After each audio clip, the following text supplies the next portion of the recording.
What gets you hyped? Like, what gets you hyped recently in skating?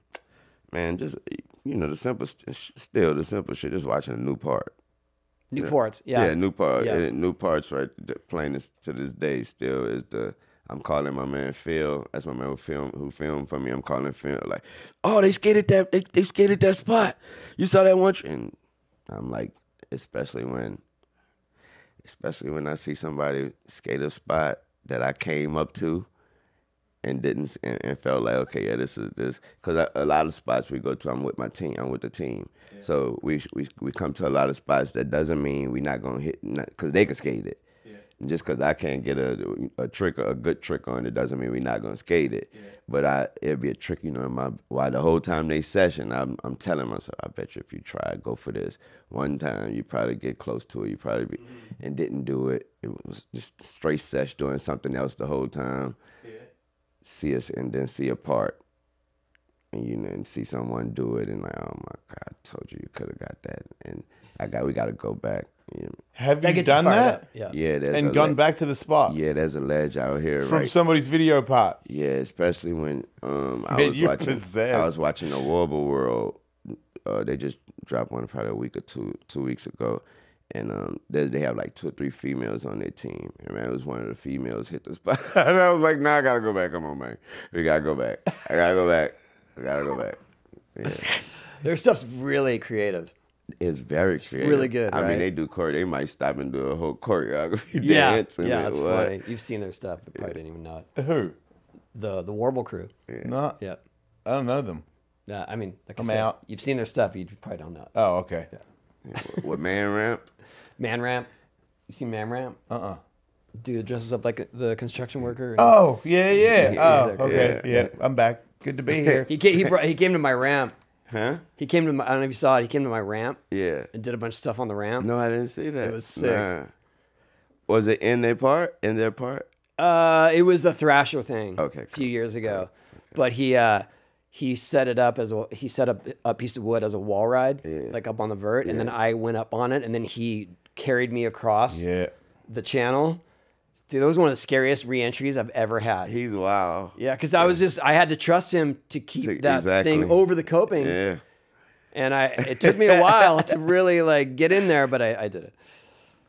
I like that. I like their whole little vibe. They just like they don't take it too serious. They're just having fun. Yeah, I mean that's it. Yeah. That's what it's about. And for me though, I got hooked when I first got into it. I got hooked on the Dead Wish crew.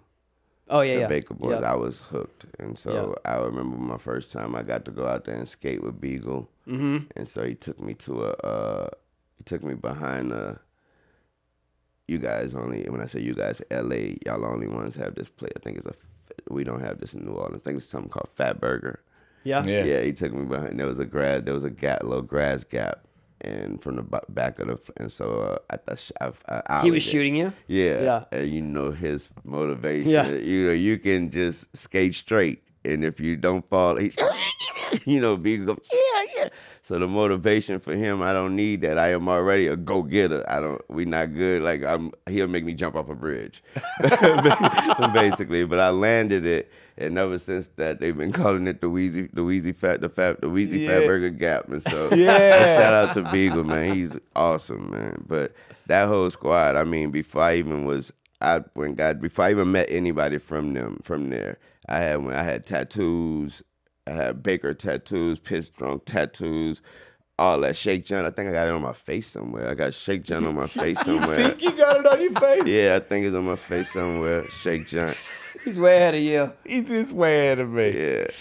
Oh, man. But so when I met those guys, and I already knew everybody, it was like, wow. I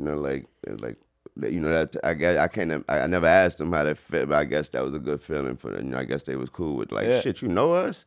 Yeah. And I'm like, nah, I fucking idolize y'all. Yeah. You know what I mean? And so I still talk to Dustin and shit to this day. He's always out the fucking country and stuff, but still talk to Dustin. He might hit me up and tell me send me a crazy message or something. My man Braden, he's still to this day. Braden is, I don't know how to say his last name. He know I don't, Forensic, whatever. Braden, he's still to this day got the hardest trick in my park. Oh yeah, what's that? Yeah, so no one was watching. Like, everybody's sitting around talking, smoking. he dropped into the. I have a wall right now. So he went to the top of the wall. No one goes to the top of the wall. He went and fit and like smit something like to the feeble, the top of the wall, and then came down the wall. And when he came down the wall, he big spent into my bowl. Into the flat. Into the I have a grass gap. I have a little small pad, and then you go. There's a grass, and then there's the bowl. He took that over the grass gap. He big spent, and when he got into the bowl, he landed into Manny. What? And he manied all the way up on out the bowl and to flat. He kick flipped out the bowl to the kick flip. And that exactly now, like you just saw that cigarette the whole time. That's video game shit. Cigarette the whole time. Wow. I was like, B. He's like, yeah, it was crazy.